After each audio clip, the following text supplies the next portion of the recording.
Today we're going to talk about a totally different kind of reading, not from a book with pages and ink, but from the world itself.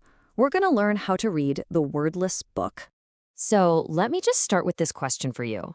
What if the most important, the most profound truths aren't actually written down anywhere? What if they're all around us, just waiting for us to see them? All right, so to get this, we first have to understand that wisdom doesn't just come from one place. The source material for this explainer actually breaks it down into 3 different kinds of books. Okay, so first you've got the written book. This is the obvious one. Texts, articles, stuff you read. Then there's the symbolic book. Think art, music, things that speak to you without using literal words.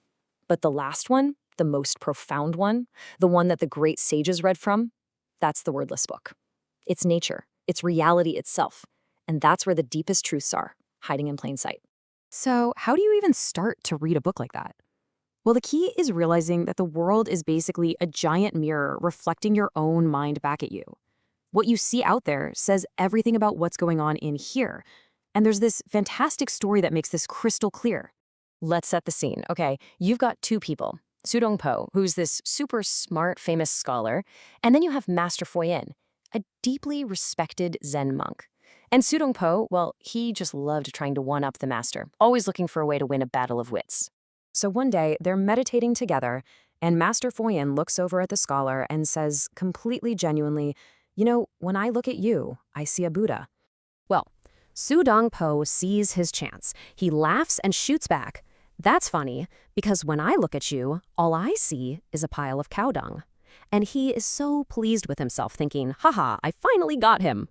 Now, on the surface, it really looks like the scholar just landed a killer insult, right? Like he totally won. But did he? Who do you think really came out on top in that little exchange? So Su Dongpo rushes home all excited to tell his sister how clever he was. But his sister, who was very wise, she just shakes her head. She says, oh, brother, you lost. You lost badly. Master Foyen has a Buddha in his heart, so that's what he sees. What does it say about you that all you could see was, well, And boom, that right there is the whole principle. The world isn't just out there. We see it through the filter of our own mind. So when you see goodness in other people, it's actually proof of the goodness inside of you. And when you're constantly finding fault in others, you're really just pointing out your own flaws. And look, this isn't just some ancient philosophy. This idea that the observer actually shapes reality, it's a huge concept that pops up in modern science and psychology all the time. Think about this other story from the source. A painter hangs his best work in a town square with a sign that says, please mark any flaws you find.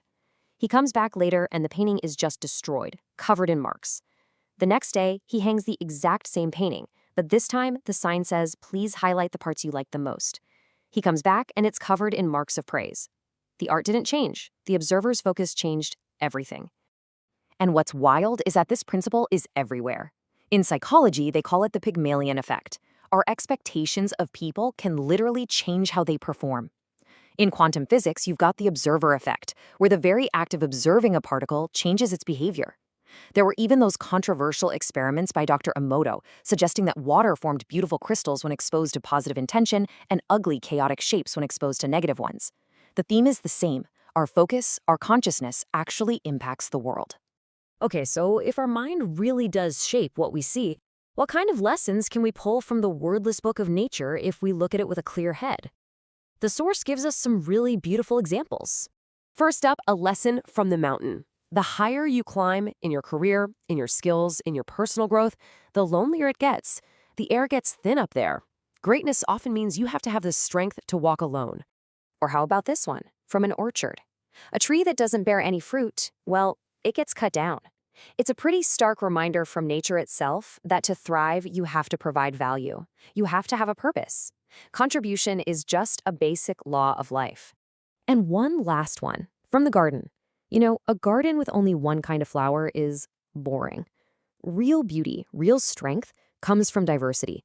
It comes from having 1,000 different shades of purple and 1,000,000 different reds all living together. Uniformity is stagnation. Variety, that's what makes a system vibrant and strong.